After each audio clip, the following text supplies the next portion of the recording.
How did it feel to get back out on the field for obviously a lot more snaps than the first week and really get a run to be out there for the majority of the game? Yeah, it felt great to be back out on the field. My teammates just flying around, making plays.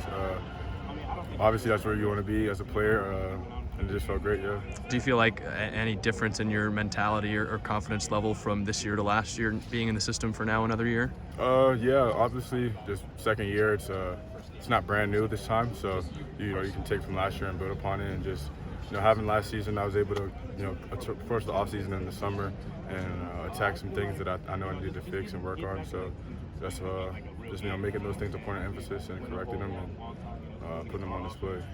What did you think of Raesjon?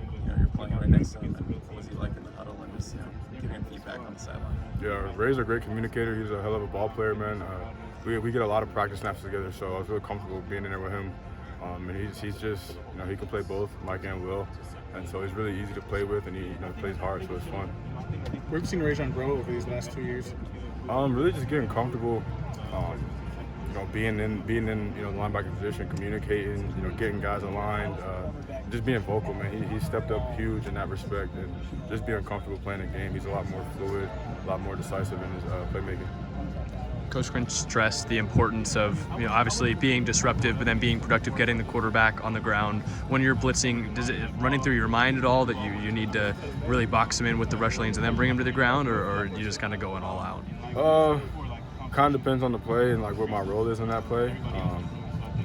You don't want to think too much. That kind of slows you down, so you really kind of just want to react and play fast. But it's definitely something to pay attention to rush lanes and not rushing past the depth of the quarterback. It's always things you have in the back of your mind. How was your assessment of how you guys did on that in the second game compared to the first? It was better. We still had some opportunities where we could have done a lot better, but we keep them in the pocket and things like that. But that's always going to be a week-to-week basis. We play a lot of guys that can roll and that are very elusive in the pocket, so it's always going to be something that we're going to have to work at. Can you talk about the challenge of this particular running quarterback? Coach Grinch was saying how they do some designed runs as opposed to kind of the usual read option stuff. How does that change the math for you guys when he's the lead runner? Yeah, I said this yesterday too, but usually, when you have a pocket passer, you're playing with 10 guys on offense and 11 guys on defense, so, the math, defense is obviously up, but you got to run a quarterback, especially with design runs, it's 11 on 11, so, you got to kind of account for the quarterback in the run game, which is different than, usual.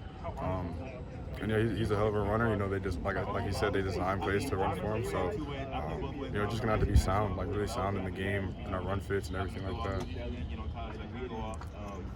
Coach Grinch has that strange shirt on, and we saw a bunch of kind of effort plays last Saturday. How do you feel this group is rating in that category so far? I think we're doing a good job. I think that's something that this defense is founded upon, and that's something that we want to have as a part of our DNA.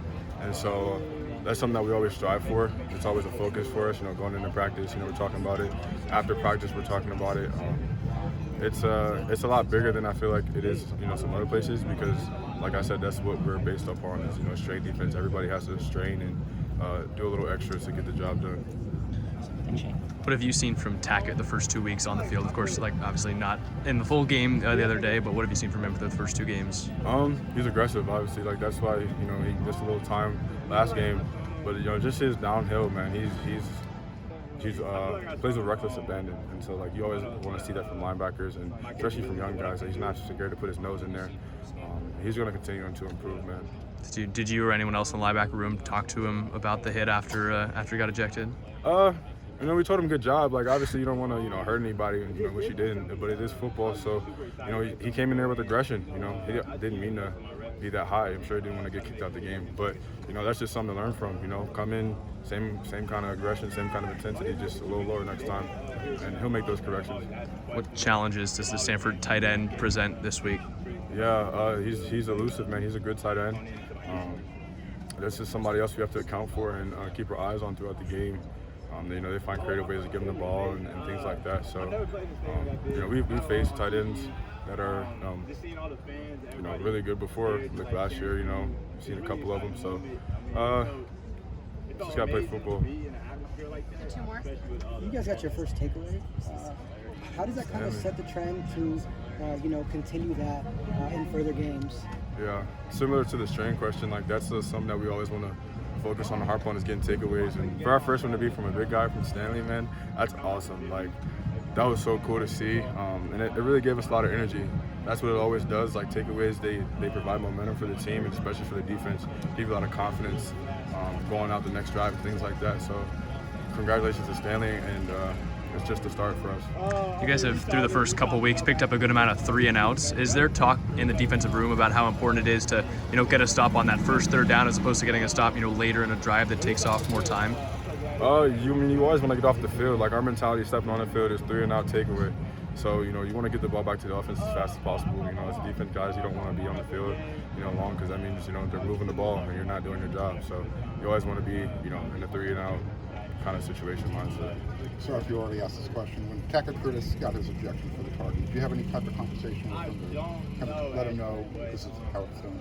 Yeah, I gave him a pat on the head, told him good job for hustling. And like I said before, you always want to see that kind of aggression. Directed a little different, not on the head, a little lower, but I wouldn't tell him to do anything different besides lower his target. So, he plays hard, he plays fast, and you don't want to take that away from him at all.